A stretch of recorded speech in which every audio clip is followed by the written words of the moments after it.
భక్తి సమాచారం. వాట్సాప్ ఛానల్లో జాయిన్ అవ్వండి. అన్ని విశేషాలు ఎప్పటికప్పుడు తెలుసుకోండి. అమ్మ, ఈ బ్రహ్మ జ్ఞానం అని అంటుంటారు కదా, ఈ జ్ఞానం ఎవరికి లభిస్తుంది? బ్రహ్మజ్ఞానము లభించటం అని లేదండి. బ్రహ్మం వేరు, బ్రహ్మ వేరు. బ్రహ్మ అంటే చతుర్ముఖ బ్రహ్మ. బ్రహ్మం అంటే ఇప్పుడు చెప్పిన చైతన్య స్థితి, ఉన్న చైతన్య స్థితి.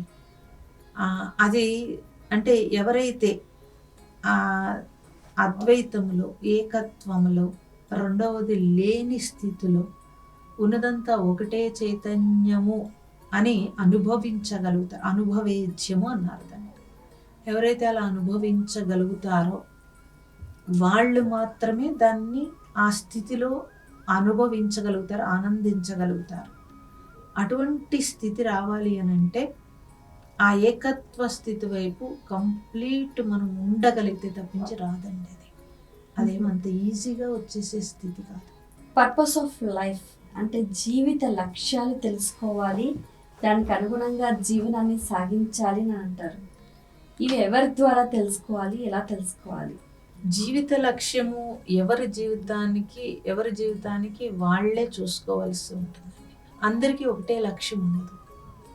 వారు జీవించేటప్పుడు వారికి ఉన్న జ్ఞానం, వాళ్ళు సంపాదించిన జ్ఞానం ఏదైతే ఉంటుందో ఆ జ్ఞానం ద్వారా ఆ జీవితాన్ని నడుపుతున్నప్పుడు వాళ్ళకి ఆటోమేటిక్గా, అంటే వాళ్ళు చేసే కార్యాలు దైవ కార్యాలు అయితే తప్పనిసరిగా వాళ్ళ జీవిత లక్ష్యం వాళ్ళకి తెలుస్తుంది. సామాన్యులు స్వార్థంతో జీవిత లక్ష్యం తెలియదండి. డబ్బే జీవిత లక్ష్యం అనుకుంటారు. ఎందుకంటే అది లేకపోతే నేను బ్రతకలేను అనుకుంటారు. కాబట్టి ఎవరైతే వాళ్ళు దైవం వైపు జర్నీ చేస్తారో వాళ్ళు తప్పనిసరిగా లోక కళ్యాణం కోసం జీవించటం జరిగినప్పుడు వాళ్ళ జీవిత లక్ష్యాలు వాళ్ళకి చాలా తొందరగా తెలియబడతాయి. అప్పుడు బలంగా అటువైపు జర్నీ చేస్తారు. వాళ్ళే మహాత్ములు అవుతారు.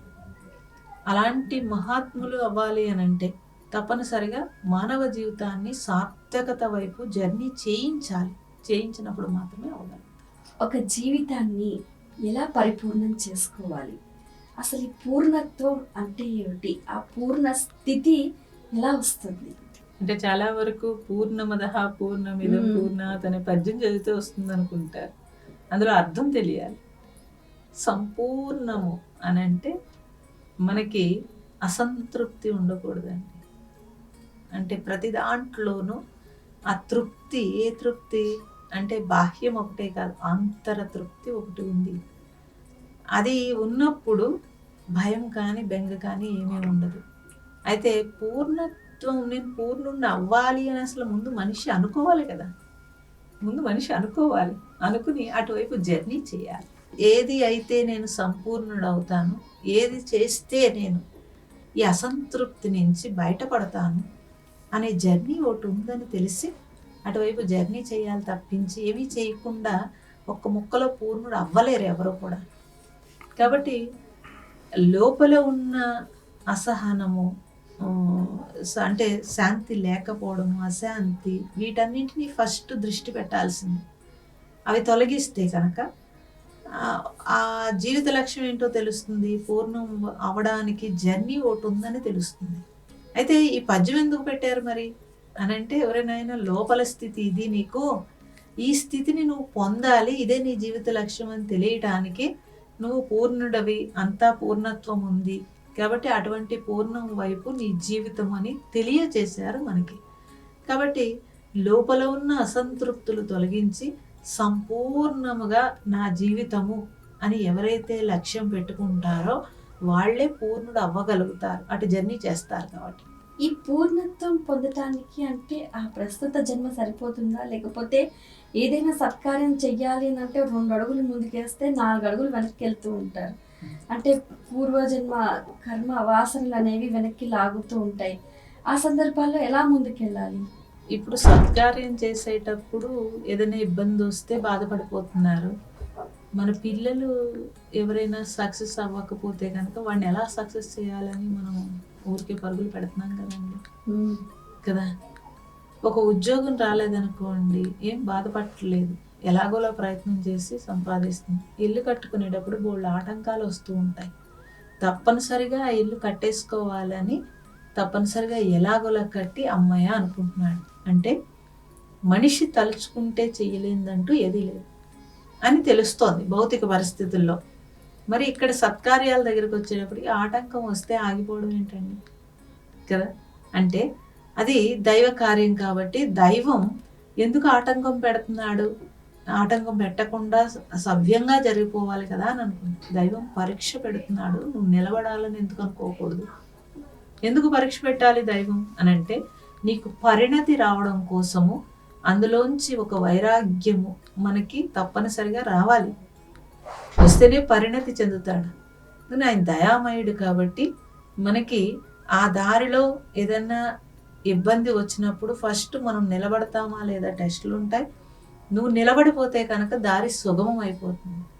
దీనికి ఉదాహరణ మనకి శ్రీకృష్ణుడు పుట్టినప్పుడు వసుదేవుడు 7 గర్భాలు భయంతో, బావమరిదే కదండి, అయినా భయంతో అప్పచెప్పేశాడు పిల్లల్ని. 8వ గర్భంలో నిర్ణయించుకున్నాడు. ఏమి నిర్ణయించుకున్నాడు?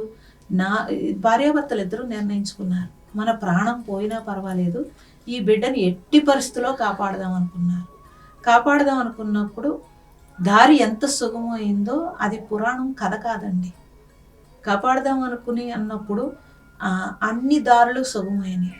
ఆఖరికి గంగ యమున కదా, యమున దగ్గర నుంచున్నప్పుడు నీళ్ళల్లో మునిగిపోతాడు. నడుము వరకు నీళ్ళు వస్తాయి, గుండెల వరకు నీళ్ళు వస్తాయి, ఇక్కడ వరకు నీళ్ళు వచ్చినా నేను చనిపోయినా పర్వాలేదు, ఈ బిడ్డని ఎలా అయినా కాపాడుతానని తట్టలో పెట్టిన బిడ్డని చేతులు పైకి పెట్టి వెళ్ళినప్పుడు యమున పాయ విడి దారి సుగమం చేసింది. అంటే అతని యొక్క సంకల్ప స్థితి అది. దాని బలం ఉంటే అన్ని దారులు ఈజీ అవుతాయండి. ఎవరికైనా ఇది స్టోరీల కింద చెప్పుకోకూడదు, ఇవన్నీ అవి మన జీవితంలోకి అన్వయించుకోగలగాలి. అన్వయించుకుంటే తప్పనిసరిగా ఏది చెయ్యాలనుకుంటే మనిషికి అంత గట్టి సంకల్పం ఉంటే చెయ్యకుండా ఉండని పనంటూ ఉండదు.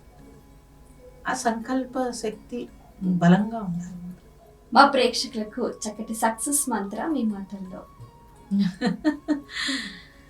సక్సెస్కి 2 కావాలండి. ఒకటి ఏకాగ్రత కావాలి. ఫస్ట్ తప్పనిసరిగా ఏకాగ్రత ఉండాలి, సహనం ఉండాలి. మీరు ఎందులో ఏ రంగంలో ఉన్నా ఈ 2 ముఖ్యం. మీరు గమనిస్తే ఎవరు సక్సెస్ అయిన పీపుల్ ఎవరినైనా గమనించండి, అది చిన్న వ్యాపారమా లేకపోతే ఇప్పుడు ఎన్నో షాపులు ఉంటాయండి. ఇక్కడ మనకి సిటీలో చూస్తే కనుక అనేక వ్యాపారంలో ఎంతో కాంపిటీషన్ ఉంటుంది.